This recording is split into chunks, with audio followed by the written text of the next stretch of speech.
ನಮಸ್ಕಾರ. ಏಷ್ಯಾನೆಟ್ ಸುವರ್ಣ ನ್ಯೂಸ್ನ dear doctor ಕಾರ್ಯಕ್ರಮಕ್ಕೆ ಸ್ವಾಗತ. ನಾನು ಅಮೃತ ಗೌಡ. ಆರೋಗ್ಯ ಅನ್ನೋದು ಪ್ರತಿಯೊಬ್ಬರಿಗೂ ಕೂಡ ಬಹಳ ಮುಖ್ಯ. ಆದರೆ ಎಲ್ಲರೂ ಒಂದಲ್ಲ ಒಂದು ಆರೋಗ್ಯ ಸಮಸ್ಯೆಗಳಿಂದ ಬಳಲ್ತಾ ಇರ್ತಾರೆ. ಇಂತಹ ಆರೋಗ್ಯ ಸಮಸ್ಯೆಗಳಿಗೆ ನಿಮ್ಮ ಡಿಯರ್ ಡಾಕ್ಟರ್ ಕಾರ್ಯಕ್ರಮದಲ್ಲಿ ಪರಿಹಾರಗಳನ್ನ, ಸಲಹೆಗಳನ್ನ ತಿಳಿಸ್ಕೊಡ್ತಾ ಬಂದಿದ್ದೀವಿ. ಇನ್ನು ಸೆಪ್ಸಿಸ್ ಏನಿದು? ಸೆಪ್ಸಿಸ್ ಸಣ್ಣ ಇನ್ಫೆಕ್ಷನ್ ಇಂದ ಶುರುವಾಗುವಂತಹ ಇದು ಮುಂದೆ ಬಹಳಷ್ಟು ದೊಡ್ಡ ಪ್ರಾಬ್ಲಮ್ಗಳನ್ನು ತಂದೊಡ್ಡುತ್ತೆ. ಆರ್ಗನ್ ಡ್ಯಾಮೇಜ್ ಆಗಬಹುದು, ವ್ಯಕ್ತಿ ಇದರಿಂದ ಸಾವನ್ನಪ್ಪಬಹುದು. ಟ್ರೀಟ್ಮೆಂಟ್ ಇಲ್ಲದೆ ನೆಗ್ಲೆಕ್ಟ್ ಮಾಡಿದ್ರೆ ಹೇಗೆ ಇದಕ್ಕೆ ಟ್ರೀಟ್ಮೆಂಟ್, ಇದನ್ನ ಗುರುತಿಸೋದು ಹೇಗೆ, ಇದೆಲ್ಲವನ್ನ ತಿಳಿಸ್ಕೊಡೋಕೆ ಇವತ್ತಿನ ಕಾರ್ಯಕ್ರಮದಲ್ಲಿ ನಮ್ಮ ಜೊತೆ doctor Harish Mallapura M, intensive care physician, infection disease specialist, director, institute of critical care medicine, Kaveri ಆಸ್ಪತ್ರೆ, ಮಾರತಳ್ಳಿ, ಬೆಂಗಳೂರಿನಿಂದ ಬಂದಿದ್ದಾರೆ. ಡಾಕ್ಟರ್, ಕಾರ್ಯಕ್ರಮಕ್ಕೆ ಸ್ವಾಗತ ತಮಗೆ. ನಮಸ್ಕಾರ ಡಾಕ್ಟರ್. ಮೊದಲಿಗೆ ಸೆಪ್ಸಿಸ್ ಅಂದರೆ ಏನು ಅಂತ, ಯಾವ ರೀತಿಯ ಒಂದು ಡಿಸೀಸ್ ಇದು? ಈಗ ನೀವು ಆಲ್ರೆಡಿ ಹೇಳ್ತಾರ ಒಂದು ಸಣ್ಣ ಇನ್ಫೆಕ್ಷನ್ ಅಂತ ಹೇಳಿದ್ರಿ. ನಮ್ಮ ನಾಲೆಡ್ಜು ಇನ್ಫೆಕ್ಷನ್ ಅಂದರೆ ಸೆಪ್ಸಿಸ್ ಅಂದರೆ ಇನ್ಫೆಕ್ಷನ್ ಅಂತ ತಿಳ್ಕೊಂಡಿದ್ದು. ಬಟ್ ಸೆಪ್ಸಿಸ್ ಅನ್ನೋದು ಒಂದು ಈಗ ಬಾಡಿಲಿ ಪ್ರೊಡ್ಯೂಸ್ ಆಗೋವಂಥ chemical mediators against these bacteria, virus, fungi. So abnormal uncontrolled reaction, so in response to bacteria, virus or fungal infection. So ಅದೇನಾಗ್ತದೆ, ಆ ಮೀಡಿಯೇಟರ್ಸು ಪ್ರೊಡ್ಯೂಸ್ ಆಗೋದ್ರಿಂದ ನಮ್ಮದ ಬಾಡಿ ಆರ್ಗನ್ಸ್ ಮೇಲೇ ಅದ್ರದ್ದು ಎಫೆಕ್ಟ್ ಆಗ್ತಾ ಹೋಗ್ತದೆ. ಸೊ ಬೇಸಿಕಲಿ ಒಂದು ಬ್ಯಾಕ್ಟೀರಿಯಾ, ವೈರಸ್ ಅಟ್ಯಾಕ್ ಆದಾಗ so body ಒಂದು ಇಮ್ಯೂನ್ ರೆಸ್ಪಾನ್ಸ್, ಒಂದು ರೋಗ ನಿರೋಧಕ ಶಕ್ತಿಯಿಂದ ಅದರ ಎಗನೆಸ್ಟ್ ಹೋರಾಡುವಾಗ ಒಂದು ಮೀಡಿಯೇಟರ್ಸ್ ಪ್ರೊಡ್ಯೂಸ್ ಆಗುತ್ತೆ. ಅದು ಬಂದುಬಿಟ್ಟು ತನ್ನದೇ ಆದ ಅಂಗ, ಕಿಡ್ನಿ ಆಗ್ಬೋದು, ಸೊ ಹಾರ್ಟ್ ಆಗ್ಬೋದು, ಲಿವರ್ ಆಗ್ಬೋದು, ಅದ್ರ ಮೇಲೆ ಪರಿಣಾಮ ಬೀರಿ ಸೊ ಓವರಾಲ್ ಇಂಪ್ಯಾಕ್ಟನ್ನು ನಾವು ಸೆಪ್ಸಿಸ್ ಅಂತ ಕರಿತೀವಿ. ಓಕೆ ಡಾಕ್ಟರ್, ಈ ಸೆಪ್ಸಿಸ್ ಅನ್ನ ಕಾಸ್ ಮಾಡೋದು ಏನು ಅಂತ, ಯಾವುದರಿಂದ ಈ ರೀತಿ ಸೆಪ್ಸಿಸ್ ಆಗಬಹುದು, ಇನ್ಫೆಕ್ಷನ್ ಶುರು ಆಗಬಹುದು? So as I already told, so sepsis bacteria, virus ಅಥವಾ ಫಂಗೈ, ಕೆಲವು ಟೈಮ್ ಪ್ಯಾರಾಸೈಟ್ಸ್ ಅಂತ ಇದ್ದಾವೆ. ಸೊ ಬೇಸಿಕಲಿ ನಮಗೆ ಈ ಸೆಪ್ಸಿಸ್ಸು ಕಮ್ಯುನಿಟಿಯಿಂದ ಬರ್ಬೋದು. ಸೊ ಕೆಲವೊಂದು ಬ್ಯಾಕ್ಟೀರಿಯಾಗಳು ಸ್ಟೆಪ್ಟೋಕಾಕೈ, ಸ್ಟ್ಯಾಫಿಲೋಕಾಕಲ್ ಆರಿಯಸ್ ಅಂತೇಳಿ ಅದು ಕಮ್ಯುನಿಟಿಯಿಂದ ಕೂಡ ಬರ್ಬೋದು. ಕೆಲವೊಂದು bacteria so in and around health care system, so hospital ಅಲ್ಲಿ ಕೆಲವೊಂದು ಗ್ರಾಮ್ ನೆಗೆಟಿವ್ ಬ್ಯಾಕ್ಟೀರಿಯಾ ಅಂತ ಇರ್ತದೆ. ಸೊ ಈಗ ನಾವು ಲಾಸ್ಟ್ 3 ಇಯರ್ಸಿಂದ ನೋಡೋದು ಕೋವಿಡ್, ಸೊ ವೈರಸ್ಸಿಂದನೂ ಕೂಡ ಸೆಪ್ಸಿಸ್ಸು ಆಗ್ಬೋದು. ಸೊ ಕೆಲವೊಂದು ಪೇಷಂಟ್ಸು ಯಾರು ಸಸೆಪ್ಟಬಲ್ ಇರ್ತಾರೆ, ಸೊ ರೋಗ ನಿರೋಧಕ ಶಕ್ತಿ ಜಾಸ್ತಿ ಇರಲ್ಲ, ಲೈಕ್ HIV ಪೇಷಂಟ್ಸ್ ಆಗಿರ್ಬೋದು, ಕೀಮೋಥೆರಪಿ ಪೇಷಂಟ್ಸ್ ಆಗಿರ್ಬೋದು, ಅನ್ಕಂಟ್ರೋಲ್ಡ್ ಶುಗರ್, ಡಯಾಬಿಟಿಸ್ ಪೇಷಂಟ್ಸ್, ಅವರಿಗೆ ಫಂಗಸ್ಸಿಂದ ಕೂಡ ಸೆಪ್ಸಿಸ್ಸು ಬರೋ ಚಾನ್ಸಸ್ ಇರ್ತದೆ. ಓಕೆ ಡಾಕ್ಟರ್, ಏನೋ ಇದನ್ನ ಗ್ಲೋಬಲ್ ಹೆಲ್ತ್ ಕ್ರೈಸಿಸ್ ಅಂತ ಕನ್ಸಿಡರ್ ಮಾಡ್ತಾರೆ, ಹೌ ಅಂತ? ಸೊ ಡೆಫಿನೆಟ್ಲಿ, ಬಿಕಾಸ್ ನಾವು ನಮ್ಮ ಥಾಟ್ ಪ್ರೋಸೆಸ್ಸಲ್ಲಿ ಏನಿರ್ತದೆ ಅಂದರೆ, ಸೊ ಹಾರ್ಟ್ ಅಟ್ಯಾಕಿಂದ ಜನ ಸಾಯ್ತಾರೆ, ಆ್ಯಕ್ಸಿಡೆಂಟಿಂದ ಜನ ಸಾಯ್ತಾರೆ, ಅಥವಾ ಒಂದು ಸ್ಟ್ರೋಕಿಂದ ಜನ ಸಾಯ್ತಾರೆ, ಕ್ಯಾನ್ಸರಿಂದ ಸಾಯ್ತಾರೆ ಅಂತ. ಬಟ್ ನೀವು ಸೆಪ್ಸಿಸ್ದು ಬರ್ಡನ್ ನೋಡಿದ್ರೆ ಇನ್ terms of morbidity and mortality, death rate ಅಥವಾ ಎಷ್ಟು ಜನಕ್ಕೆ ಆಗ್ತದೆ, ನೀವು ಇಡೀ ಪ್ರಪಂಚ ಗ್ಲೋಬಲ್ ಡಾಟಾ ತಗೊಂಡ್ರೆ ಸೊ 45 to 50 ಮಿಲಿಯನ್ ಪೀಪಲ್ ಒಂದು ವರ್ಷದಲ್ಲಿ ಸೆಪ್ಸಿಸ್ ಅನುಭವಿಸ್ತಾರೆ. ಅಂದರೆ ಅರೌಂಡ್ 4.5 to 5 crore ಪೀಪಲ್. ಅದರಲ್ಲಿ ಅಟ್ಲೀಸ್ಟ್ 1 ಕೋಟಿ ಅಂದರೆ 10 to 12 ಮಿಲಿಯನ್ ಪೀಪಲ್ಲು ಜೀವ ಕಳ್ಕೊಳ್ತಾರೆ. ಸೊ ಒಂದು ಡಾಟಾ ನೋಡಿದ್ರೆ, so every 1 death among 5 deaths in hospital is because of sepsis. 3 ಸೆಕೆಂಡಲ್ಲಿ 1 ಸಾವು ಸೆಪ್ಸಿಸ್ಸಿಂದ ಆಗ್ತದೆ. ಇಂಡಿಯನ್ ಡಾಟಾ ತಗೊಂಡ್ರೆ ನಾವು ಗ್ಲೋಬಲ್ ಬರ್ಡನ್ ಇದು, ಸೊ ನಿಯರ್ಲಿ 1 ಕೋಟಿ ಅಂದರೆ 10 to 12 ಮಿಲಿಯನ್. ಸೊ ಅಂದರೆ almost 1/4, 1/5 of the total sepsis data, sepsis incidence is in India. So ಅದರಲ್ಲಿ ಡೆಫಿನೆಟ್ಲಿ ಅರೌಂಡ್ 30 to 50% ಡೆತ್ ಆಗೋ ಚಾನ್ಸ್ ಇರ್ತದೆ. ಅಂದರೆ 30 to 50 ಲಕ್ಷ ಜನ ತನಕ ಸೊ ಸೆಪ್ಸಿಸ್ಗೆ ತುತ್ತಾಗೋ ಚಾನ್ಸಸ್ ಇರ್ತದೆ. So overall sepsis is the number 1 cause for hospital admission, ರೀಅಡ್ಮಿಷನ್. When it comes to cost, ಅಂದರೆ ಏನು ನಾವು ಹೆಲ್ತ್ ಕೇರ್ ಕಾಸ್ಟ್ ಅಂತ ಕರಿತೀವಿ, ಅದು ಸೆಪ್ಸಿಸ್ಸಿಂದ ನಂಬರ್ 1 ಕಾಸ್ ಆಗಿ ಒಂದು ಬರ್ಡನ್ ಆಗಿ ಇರ್ತದೆ ಹೆಲ್ತ್ ಕೇರ್ ಸಿಸ್ಟಮಲ್ಲಿ. ಸೊ ಇದನ್ನೆಲ್ಲ ಕನ್ಸಿಡರ್ ಮಾಡಿದ್ರೆ definitely it's A global burden. Okay doctor, ಈಗ ಸೆಪ್ಸಿಸ್ ಅಂತ ಬಂದಾಗ ಇದಕ್ಕೆ ಒಂದಷ್ಟು ಸಿಂಪ್ಟಮ್ಸ್ ಇರಬೇಕಾಗತ್ತೆ. ಸೊ ಯಾವ ರೀತಿಯ ಒಂದಷ್ಟು ಕಾಮನ್ ಸಿಂಪ್ಟಮ್ಸ್ ಕಾಣಿಸ್ಕೊಳ್ಳುತ್ತೆ ಅಂತ? ಈಗ ನೋಡಿ, ಸೆಪ್ಸಿಸ್ಸು ಬೇಸಿಕಲಿ ಒಂದು ಬಾಡಿ ಇನ್ಫೆಕ್ಷನಿಂದ ಸ್ಟಾರ್ಟ್ ಆಗ್ತದೆ. ಫಾರ್ ಎಕ್ಸಾಂಪಲ್ಲು ಅವರಿಗೆ ಲಂಗ್ ಇನ್ಫೆಕ್ಷನ್ ಆಗ್ಬೋದು, ನಾವು ನ್ಯೂಮೋನಿಯಾ ಅಂತ ಕರಿತೀವಿ. ಆವಾಗ ಅವ್ರಿಗೆ ಏನಾಗಿರ್ತದೆ, ಒಂದು ಕೆಮ್ಮು, ಸೊ ಕಫ ಸ್ಟಾರ್ಟ್ ಆಗ್ತದೆ.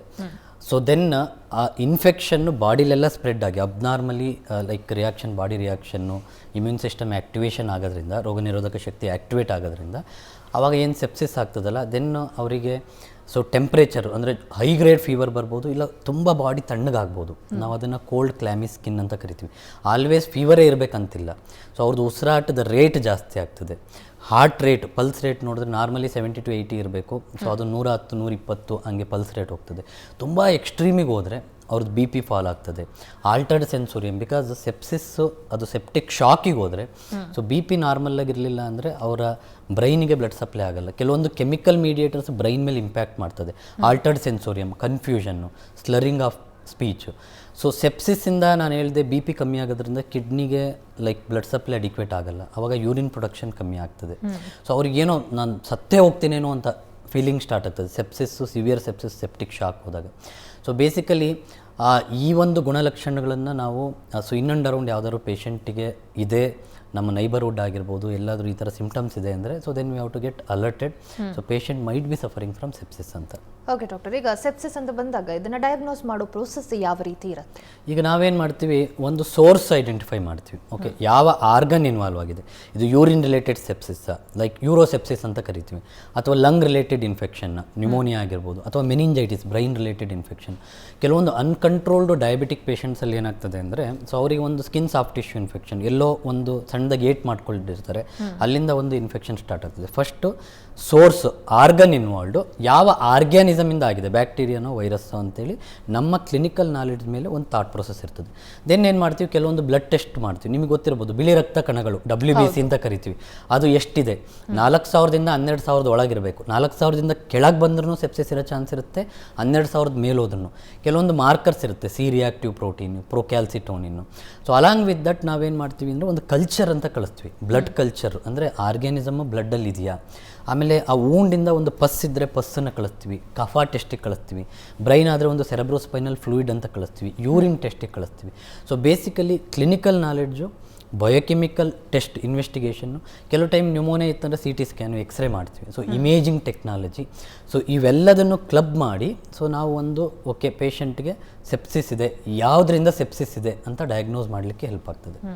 ಓಕೆ ಡಾಕ್ಟರ್, ನೀವು ಹೇಳ್ತಿದ್ರಿ ಸೆಪ್ಸಿಸ್ ಕ್ಯಾನ್ ಕಾಸ್ ಡೆತ್ ಅಂತ ಕೂಡ.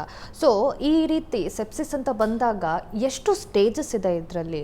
ಅಂದರೆ ಬಿಗಿನಿಂಗಲ್ಲೇ ಇದನ್ನು ವಾಸಿ ಮಾಡಬಹುದಾ, ಅಥವಾ ಸ್ಟೇಜ್ 1, ಸ್ಟೇಜ್ 2, ಸ್ಟೇಜ್ 3 ಅಂತ ಏನಾದರೂ ಇದೆಯಾ ಇದರಲ್ಲಿ? ಯಾವ್ದು? ಈಗ ನಮ್ಮ ಲೈಕ್ ನಾಲೆಡ್ಜ್ ಪ್ರಕಾರ, ಸೊ ಆಲ್ಮೋಸ್ಟ್ 2 ಡಿಕೇಡಲ್ಲಿ ನಾವೇನು ಅಂದ್ಕೊಂಡು ಅಂದರೆ, ಸೊ ಫಸ್ಟ್ ಏನಾಗ್ತದೆ, ಸಮ್ ಇನ್ಫೆಕ್ಷನ್ ಇರ್ತದೆ, ಆಮೇಲೆ ಸೆಪ್ಸಿಸಿಗೆ ಕನ್ವರ್ಟ್ ಆಗ್ತದೆ. ಆ ಇನ್ಫೆಕ್ಷನ್ನು ಬಾಡಿಲೆಲ್ಲ ಸ್ಪ್ರೆಡ್ ಆದಾಗ ದೆನ್ ಸಿವಿಯರ್ ಸೆಪ್ಸಿಸ್ ಅನ್ನೋದು ನೆಕ್ಸ್ಟ್ ಸ್ಟೇಜ್. ಸಿವಿಯರ್ ಸೆಪ್ಸಿಸ್ ಅಂದರೆ ಒಂದು ಆರ್ಗನ್ ಡೌನ್ ಆಯಿತು. ಈಗ ಬಂದು ಜ್ವರ, ಕೆಮ್ಮು, ಶೀತ ಅಂತ ಇದ್ದವ್ರದ್ದು ಅವ್ರದ್ದು ಕಿಡ್ನಿ ಪ್ಯಾರಾಮೀಟರ್ಸ್ ಅಬ್ನಾರ್ಮಲ್ ಆಯಿತು, ಅಂದರೆ ಕ್ರಿಯಾಟಿನಿನ್ ಜಾಸ್ತಿ ಆಯಿತು ಸೆಪ್ಸಿಸ್ಸಿಂದ. ಅದನ್ನು ನಾವು ಸಿವಿಯರ್ ಸೆಪ್ಸಿಸ್ ಅಂತ ಕರಿತೀವಿ. ಸಿವಿಯರ್ ಸೆಪ್ಸಿಸ್ಸು ಯಾವಾಗ ಅವ್ರದ್ದು ಬ್ಲಡ್ ಪ್ರೆಷರ್ ಲೋ ಆಯಿತು ಅಂದರೆ ಅದನ್ನು ನಾವು ಸೆಪ್ಟಿಕ್ ಶಾಕ್ ಅಂತ ಕರಿತೀವಿ. ಅದು ನೆಕ್ಸ್ಟ್ ಸ್ಟೇಜ್. ಸೊ ಸೆಪ್ಟಿಕ್ ಶಾಕನ್ನು ನಾವು ಟ್ರಬಲ್ ಶೂಟ್ ಮಾಡಲಿಲ್ಲ, ಸೊ ಅವರಿಗೆ ಅಪ್ರಾಪ್ರಿಯೇಟ್ ಟ್ರೀಟ್ಮೆಂಟ್ ಕೊಡಲಿಲ್ಲ ಅಂದರೆ ಮಲ್ಟಿ ಆರ್ಗನ್ ಡಿಸ್ಫಂಕ್ಷನ್ ಅಂತ ಕರಿತೀವಿ.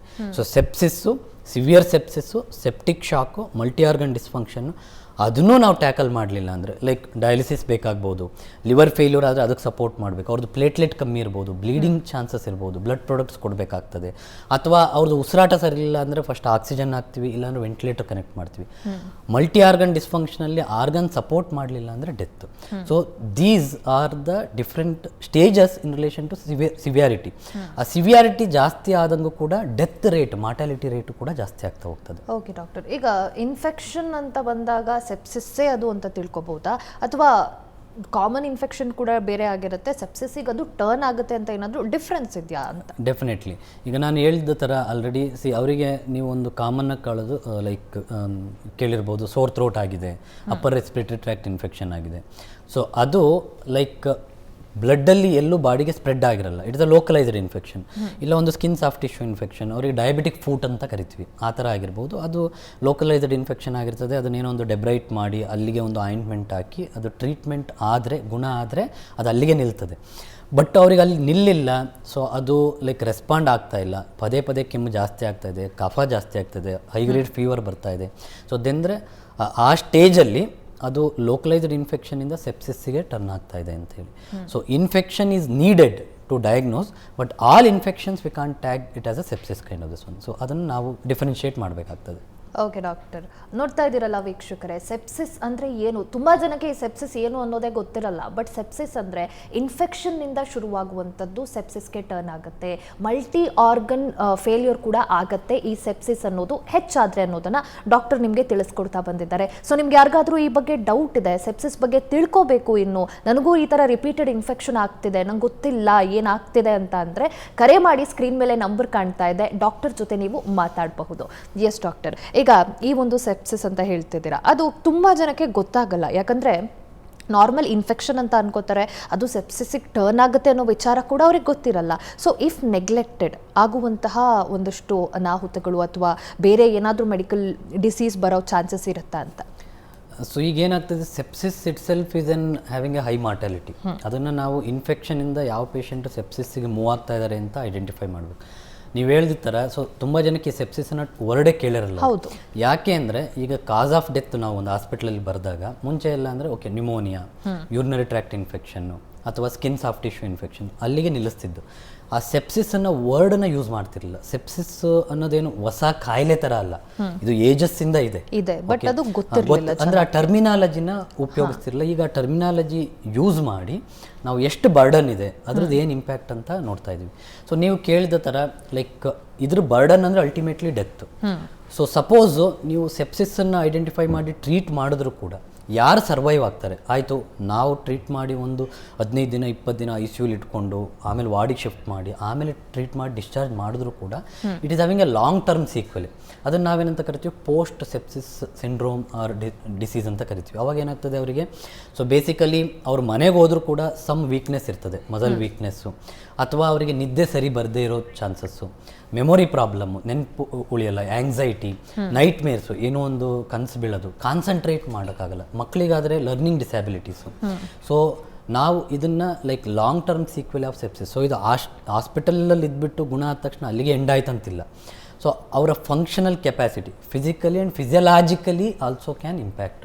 ಅದು ಅವ್ರಿಗೆ ಮಾಡೋಂಥ ಕೆಲಸದ ಮೇಲೆ ಇಂಪ್ಯಾಕ್ಟ್ ಆಗ್ಬೋದು ಸರ್ವೈವರ್ಸಲ್ಲಿ. ಸೊ ಹಂಗಾಗಿ ಒಂದು burden of cost, so extreme scenario death ಆಗ್ಬೋದು, ಇಲ್ಲ ಉಳ್ಕೊಂಡ್ರು ಕೂಡ ಈ ಥರ ಒಂದು ಪೋಸ್ಟ್ ಸೆಪ್ಸಿಸ್ ಸಿಂಡ್ರೋಮ್ಗೆ ಸೊ ಅವರು ಒಳಪಟ್ಟಾಗ so it's having a long term sequel. Okay doctor, ಈ ಬಗ್ಗೆ ಮತ್ತಷ್ಟು ಡಿಸ್ಕಸ್ ಮಾಡೋಣ. ಅದಕ್ಕೂ ಮುಂಚೆ ಒಂದು ವಿರಾಮ ತಗೊಂಡು ಬರೋಣ.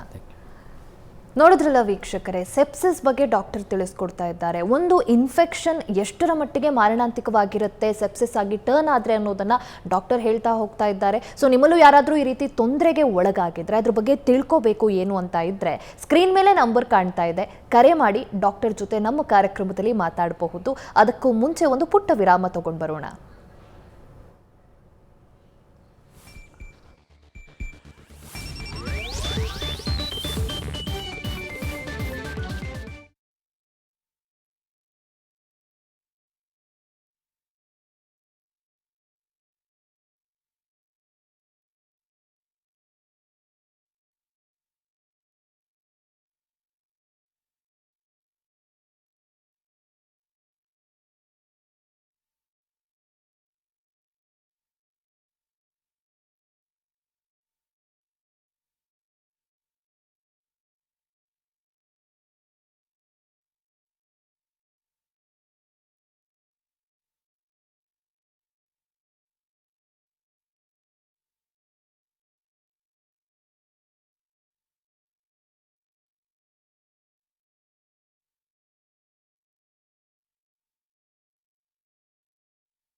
ಬ್ರೇಕ್ನ ಬಳಿಕ ಡಿಯರ್ ಡಾಕ್ಟರ್ ಕಾರ್ಯಕ್ರಮಕ್ಕೆ ಮತ್ತೆ ಸ್ವಾಗತ.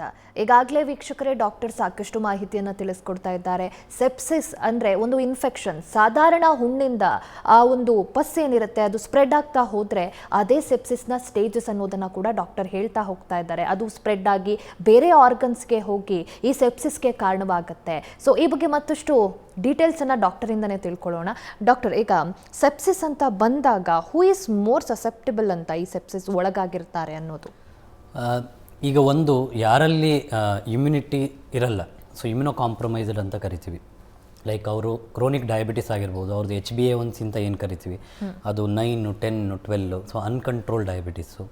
ಅಥವಾ ಆಲ್ರೆಡಿ ಅವ್ರಿಗೆ ಮಲ್ಟಿಪಲ್ ಕೋಮಾರ್ಬಿಡಿಟೀಸ್ ಇರ್ತದೆ, ಅಂದರೆ ಅವರು ಡಯಾಬಿಟಿಕ್ಕು, ಹೈಪರ್ಟೆನ್ಸಿವ್, ಒಂದು ಲಂಗ್ ಪ್ರಾಬ್ಲಮ್ ಇರ್ತದೆ, ಕ್ರೋನಿಕ್ ಕಿಡ್ನಿ ಡಿಸೀಸ್ ಇರ್ತದೆ, ಅಥವಾ extremes of age, so less than 1 year ಮತ್ತು more than 60 year more susceptible.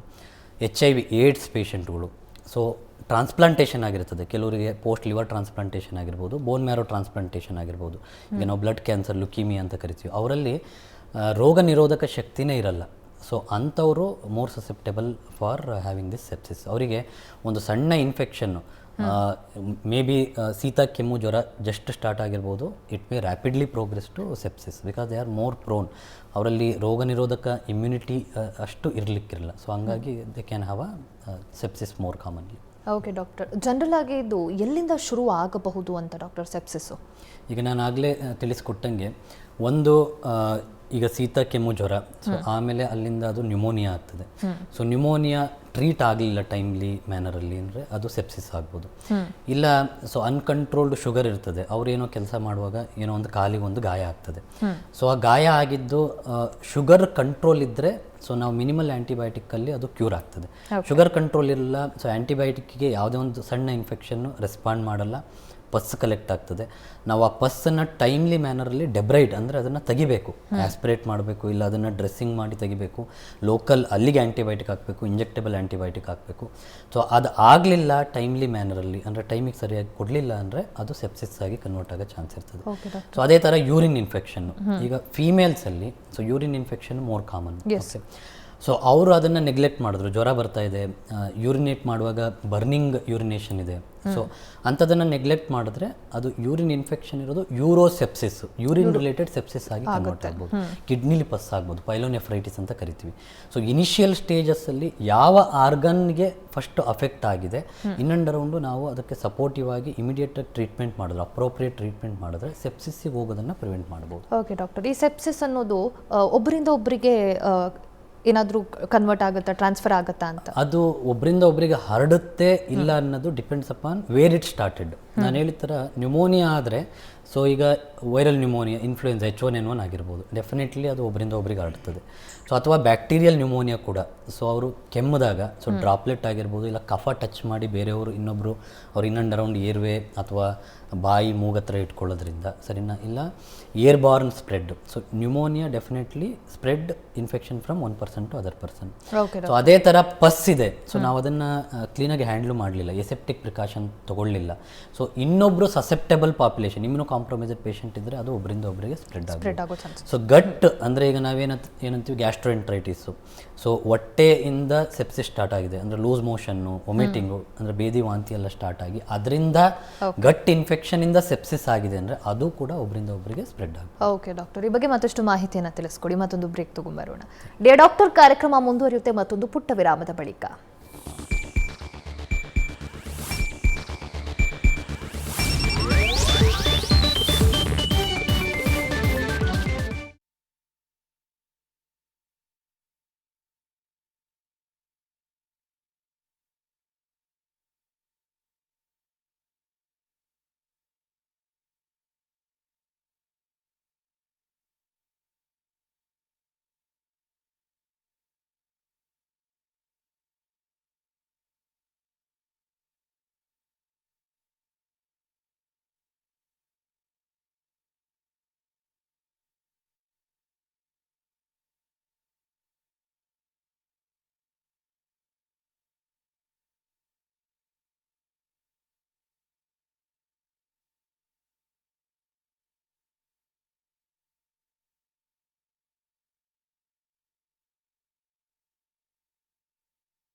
ಬ್ರೇಕ್ನ ಬಳಿಕ ಡಿಯರ್ ಡಾಕ್ಟರ್ ಕಾರ್ಯಕ್ರಮಕ್ಕೆ ಮತ್ತೆ ಸ್ವಾಗತ. ನಿಮ್ಮಲ್ಲೂ ಈ ರೀತಿ ಏನಾದರೂ ಇನ್ಫೆಕ್ಷನ್ ತೊಂದರೆ ಇದೆ, ಸೆಪ್ಸಿಸ್ ಆಗಿ ಟರ್ನ್ ಆಗ್ತಾ ಇದೆ, ಈ ಬಗ್ಗೆ ತಿಳ್ಕೋಬೇಕು ಅಂತಂದ್ರೆ ಸ್ಕ್ರೀನ್ ಮೇಲೆ ಕಾವೇರಿ ಆಸ್ಪತ್ರೆಯ ನಂಬರ್ ಡಿಸ್ಪ್ಲೇ ಆಗ್ತಾ ಇದೆ. ಕರೆ ಮಾಡಿ ಡಾಕ್ಟರ್ ಅಪಾಯಿಂಟ್ಮೆಂಟ್ ತಗೊಳ್ಳಿ, ನೇರವಾಗಿ ಡಾಕ್ಟರ್ನ ಭೇಟಿ ಮಾಡಿ ನಿಮ್ಮ ಸಮಸ್ಯೆ ಬಗ್ಗೆ ಮತ್ತಷ್ಟು ಮಾಹಿತಿಯನ್ನು ತಿಳ್ಕೊಬೋದು.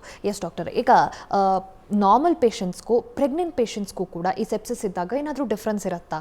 ಸೊ ಡೆಫಿನೆಟ್ಲಿ ಡಿಫ್ರೆನ್ಸ್ ಇರ್ತದೆ. ಯಾಕಂದರೆ ಸೊ ಪ್ರೆಗ್ನೆನ್ಸಿಲಿ ಕೆಲವೊಂದು ಬಾಡಿಲಿ ಫಿಸಿಯಲಾಜಿಕಲ್ ಚೇಂಜಸ್ ಆಗ್ತದೆ. ಅವ್ರದ್ದು ಹಾರ್ಟ್ ರಿಲೇಟೆಡ್ ಆಗಿರ್ಬೋದು, lungs, kidneys, blood volume, blood pressure, heart rate, so ಎಲ್ಲದೂ ಒಂದು ವೇರಿಯೇಷನ್ ಆಗ್ತದೆ. ನಾವು ಸೆಪ್ಸಿಸನ್ನು ಐಡೆಂಟಿಫೈ ಮಾಡೋದು ಕೆಲವೊಂದು ಗುಣಲಕ್ಷಣಗಳ ಮೇಲೆ.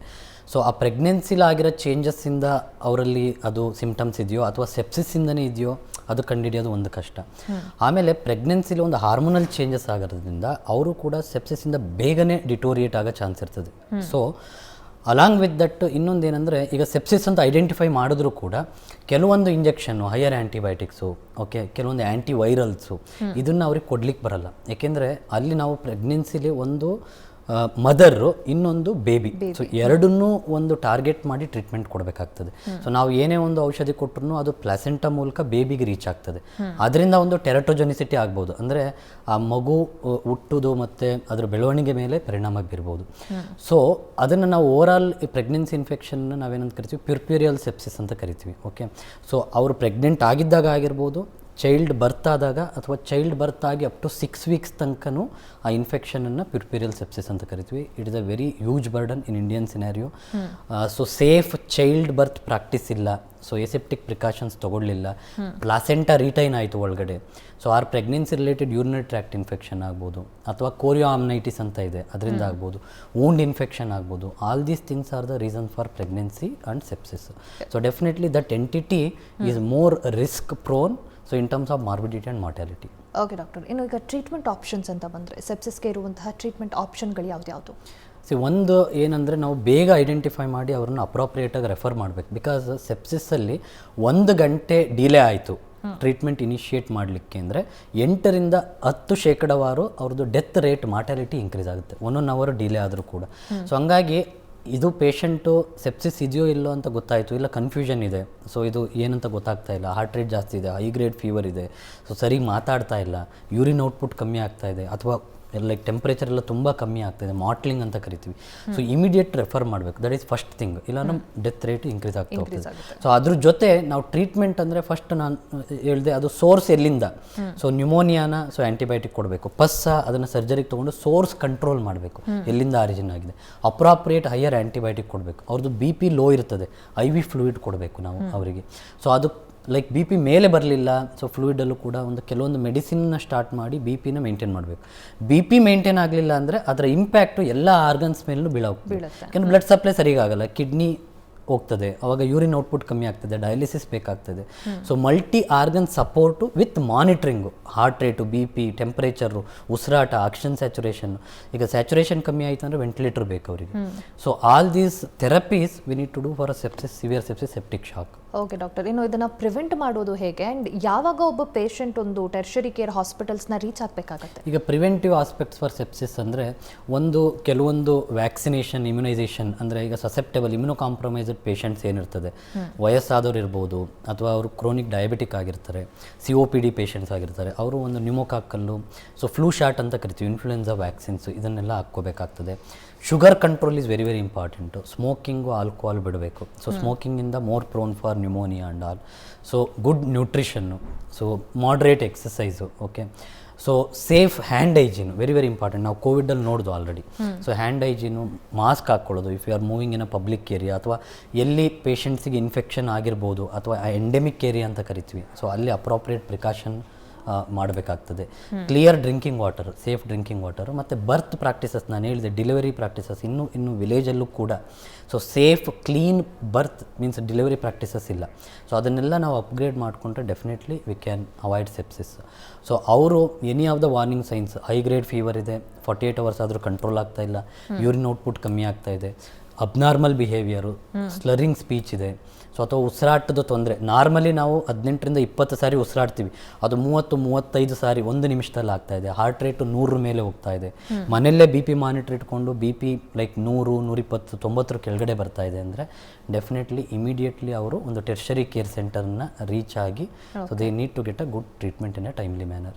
ಓಕೆ ಡಾಕ್ಟರ್, ಸಾಕಷ್ಟು ಜನಕ್ಕೆ ಈ ಸೆಪ್ಸಿಸ್ ಅಂದರೆ ಏನು ಅಂತಲೇ ಗೊತ್ತಿರಲಿಲ್ಲ. ಒಂದು ಇನ್ಫೆಕ್ಷನ್ ಯಾವ ರೀತಿ ಸೆಪ್ಸಿಸ್ ಆಗಿ ಲೀಡ್ ಆಗುತ್ತೆ, ಯಾವೆಲ್ಲ ರೀತಿಯ ತೊಂದರೆಗಳನ್ನು ನೀಡುತ್ತೆ, ಮತ್ತು ಅದಕ್ಕೆ ಟ್ರೀಟ್ಮೆಂಟ್ ಆಪ್ಷನ್ ಏನೇನಿದೆ ಎಲ್ಲವನ್ನ ಇವತ್ತಿನ ಕಾರ್ಯಕ್ರಮದಲ್ಲಿ ನಮ್ಮ ಜೊತೆ ತಿಳಿಸ್ಕೊಟ್ರಿ. Thank you so much for joining us today. ಧನ್ಯವಾದ. Thank you. ನೋಡಿದ್ರಲ್ಲ ವೀಕ್ಷಕರೇ, ಸೆಪ್ಸಿಸ್ ಅಂದರೆ ಒಂದು ಸಣ್ಣ ಇನ್ಫೆಕ್ಷನ್ ಬಾಡಿಲಿ ಸ್ಪ್ರೆಡ್ ಆಗ್ತಾ ಹೋದರೆ ಸೆಪ್ಸಿಸ್ ಆಗುತ್ತೆ. ಅದರಲ್ಲೂ ಕೂಡ ಸ್ಟೇಜಸ್ ಇದೆ. ಇದು ವ್ಯಕ್ತಿಯ ಸಾವಿಗೂ ಕೂಡ ಕಾರಣವಾಗುತ್ತೆ ಇಫ್ ಅನ್ಟ್ರೀಟೆಡ್. ಈ ಬಗ್ಗೆ ಯಾವ ರೀತಿ ಟ್ರೀಟ್ಮೆಂಟ್ ಆಪ್ಷನ್ ಇದೆ, ಯಾವ ರೀತಿ ಸೆಪ್ಸಿಸನ್ನು ಗುರುತಿಸಬೇಕು, ಇದೆಲ್ಲವನ್ನ ಡಾಕ್ಟರ್ ಇವತ್ತಿನ ಕಾರ್ಯಕ್ರಮದಲ್ಲಿ ತಿಳಿಸ್ಕೊಟ್ರು. ನಿಮಗೂ ಕೂಡ ಈ ಬಗ್ಗೆ ಮತ್ತಷ್ಟು ಮಾಹಿತಿಯನ್ನು ತಿಳ್ಕೋಬೇಕು. ಇನ್ಫೆಕ್ಷನ್ ಆಗಿದೆ, ಅದು ಹೋಗ್ತಿಲ್ಲ, ಯಾವುದೋ ಹುಣ್ಣಾಗಿದೆ, ವಾಸಿ ಆಗ್ತಾ ಇಲ್ಲ, ಸೆಪ್ಸಿಸ್ ಆಗಿ ಏನಾದರೂ ಟರ್ನ್ ಆಗಿದೆಯಾ ಅಂತ ತಿಳ್ಕೋಬೇಕು ಅಂತಂದರೆ ಸ್ಕ್ರೀನ್ ಮೇಲೆ ಕಾವೇರಿ ಆಸ್ಪತ್ರೆಯ ನಂಬರ್ ಡಿಸ್ಪ್ಲೇ ಆಗ್ತಾ ಇದೆ. ಕರೆ ಮಾಡಿ ಡಾಕ್ಟರ್ ಅಪಾಯಿಂಟ್ಮೆಂಟ್ ತಗೊಂಡು ನೇರವಾಗಿ ಡಾಕ್ಟರ್ನ ಆಸ್ಪತ್ರೆಯಲ್ಲಿ ಭೇಟಿಯಾಗಿ ಈ ಬಗ್ಗೆ ಮತ್ತಷ್ಟು ಮಾಹಿತಿಯನ್ನು ತಿಳ್ಕೊಬಹುದು. ಇದಾಗಿತ್ತು ಇವತ್ತಿನ ಡಿಯರ್ ಡಾಕ್ಟರ್ ಕಾರ್ಯಕ್ರಮ. ನೇರ, ದಿಟ್ಟ, ನಿರಂತರ ಸುದ್ದಿಗಾಗಿ ನೋಡ್ತಾ ಇರಿ ಏಷ್ಯಾನೆಟ್ ಸುವರ್ಣ ನ್ಯೂಸ್.